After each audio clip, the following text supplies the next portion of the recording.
여러분의 구독은 영상을 제작하는 데 큰 힘이 됩니다. 영상을 보시기 전에 구독과 좋아요 꼭 부탁드리겠습니다. 아울러 회원이 되시기를 원하시는 분들은 유튜브 채널 홈피 구독 옆에 있는 가입 버튼을 눌러주시기 바랍니다.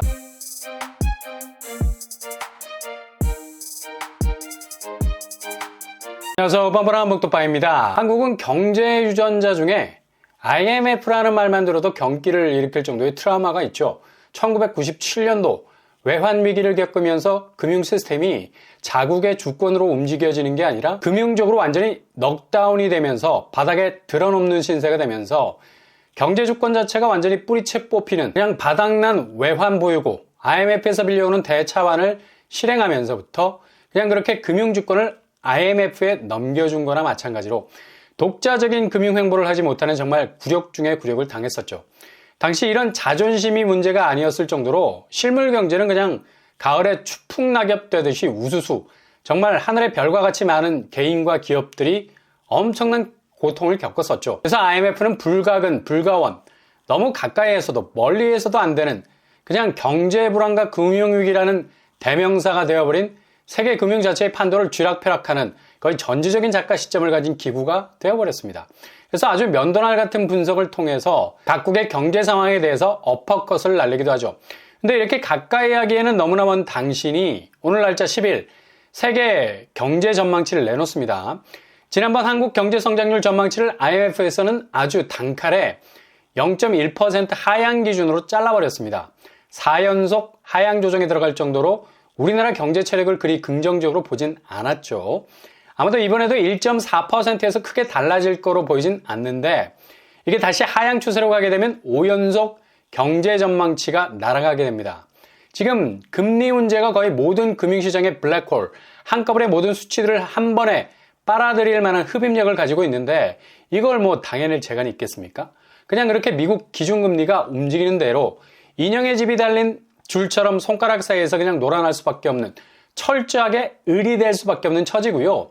당연히 금리가 공포인 건 고금리이기 때문이고 계속해서 에스컬레이터를 타고 올라가니 이건 그냥 대출을 실행한 사람들에게는 늘 주머니 속에 송곳이 되는 겁니다. 뭔가 불편하고 찌르기도 하고 상처를 내는 좌불안석, 그리고 환율도 기본 2% 금리 차를 미국과 보이고 있어서 방어가 제대로 안 되죠. 경쟁력이 저하가 되어 있는 원화 쪽으로 붙을 일이 별로 없는 거예요. 그러니 자꾸 대외 변동 요소가 터지게 되면 그때마다 강릉 앞바다 얼마나 출렁거리는지, 그렇게 원화 경쟁력이 훅 떨어지는 고환율 시대, 사정이 이렇게들 돌아가다 보니까 물가도 뭐 천정부지로 올라요.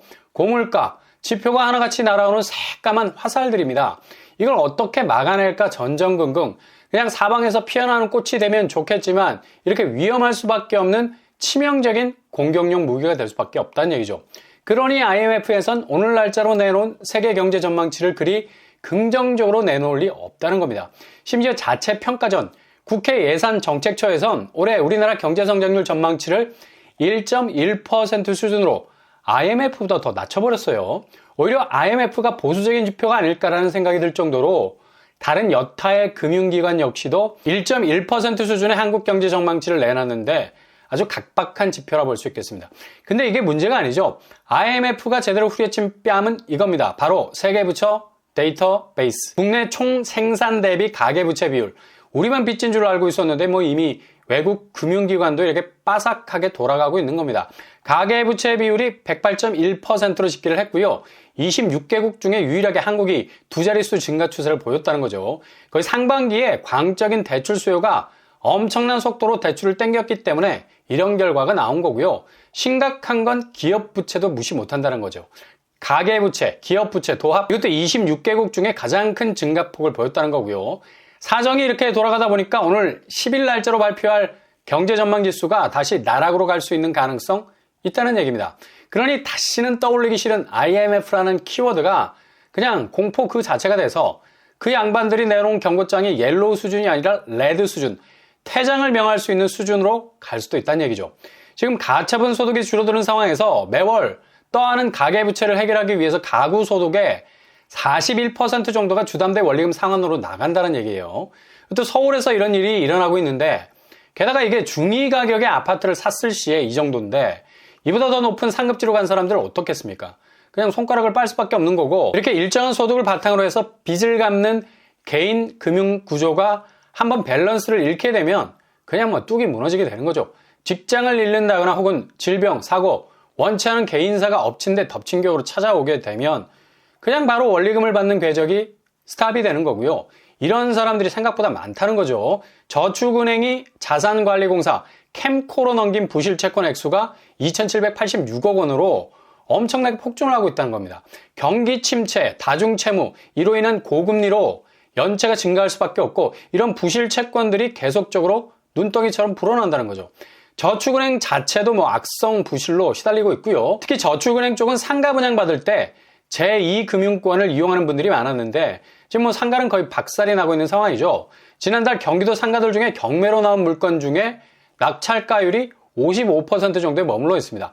분양받은 상가가 경매로 넘어간 것도 억울한 건데 낙찰가율, 그러니까 기존 가격에서 반토막이 난다는 건 다반사고요. 이게 낙찰가율이 떨어진다는 건 낙찰률이 떨어진다는 건데 그만큼 계속해서 가격이 떨어지면서 유찰이 된다는 거죠. 뒤로 밀리고 하다 보니까 결국 가격은 벼랑 끝에서 딸랑딸랑 19억짜리 상가가 6억에 거래가 되기도 합니다. 이건 뭐 거의 파산 수준이죠. 거의 13억을 하루아침에 날린 건데 이거 다 은행에서 빌려온 돈들이거든요.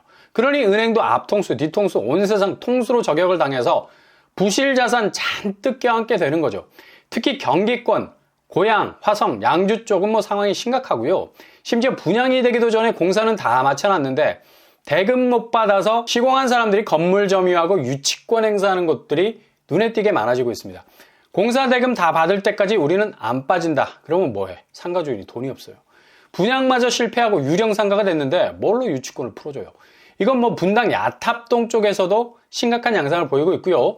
성남여객 종합터미널 한때 잘 나간 상가였는데 거의 폭격을 맞은 수준으로 경매 행렬에 끼어들게 됐습니다. 이거 지금 집값의 선행지표가 되는 경매 시장이 상당히 비관적인 분위기로 흐르고 있어서 자연스럽게 집값으로 옮겨붙는 건 시간 문제죠.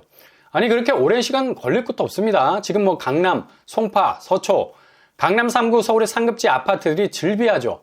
집값 올라간다며, 반등한다며, 상승한다며. 근데 왜 서울에서 유독 매물이 집중적으로 폭증하고 있을까요? 강남구가 6,335건, 송파구 5,558건, 서초구 5,542건으로 거의 탑을 달리고 있습니다. 경매 시장이 기저에서 박살이 나고 있기 때문에 당연히 상가의 위기는 집값의 위기로 번질 수밖에 없죠. 겉으론 아닌 척, 모른 척 하지만 강남에서 치고 빠지는 경험이 많은 다주택자들이 이미 절감을 하고 있는 겁니다. 물론 이분들 금매로 던질 이유가 없는 나름의 자금 상황이 좋은 분들이 많지만 그렇다고 무작정 본인이 쳐놓은 기준 안에서만 그 가격대로 거래를 할 의향은 별로 없을 겁니다. 어느 정도 하한선을 생각하고 있을 건데 지금 뭐 팽팽해 보이는 거래 지수가 결국은 내부적인 눈치 게임 힘겨루기로 결판이 나는 게 아니라 미국 국채, 유가, 금리, 환율 등등등 대외적인 여건이 어느 때보다도 위험 지수를 높이고 있기 때문에 이게 한 번에 눈치 싸움의 종료 버튼을 누를 거라는 것 예감하고 있을 겁니다. 그래서 매물을 미친 듯이 내놓고 거래는 안 되지만 언제까지 버틸 수 있겠느냐라는 자조적인 소리를 하고 있는 거죠.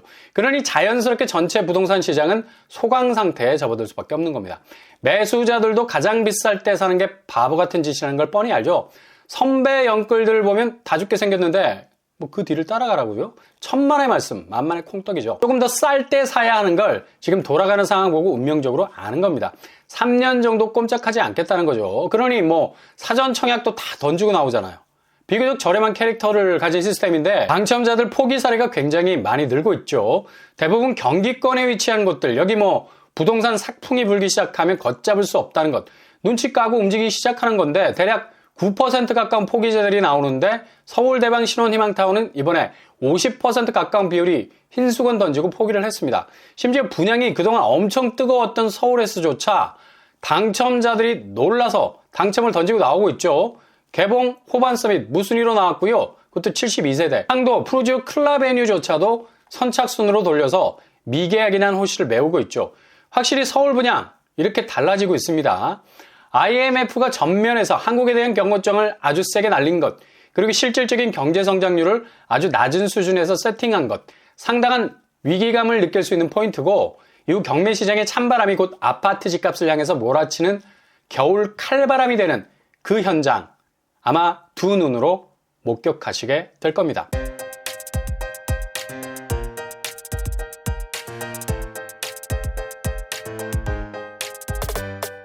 오늘의 부동산 캘커처 IMF 11세계 경제 성장률 발표는 또 한 번의 지각 변동을 가져올 수 있는 지표죠.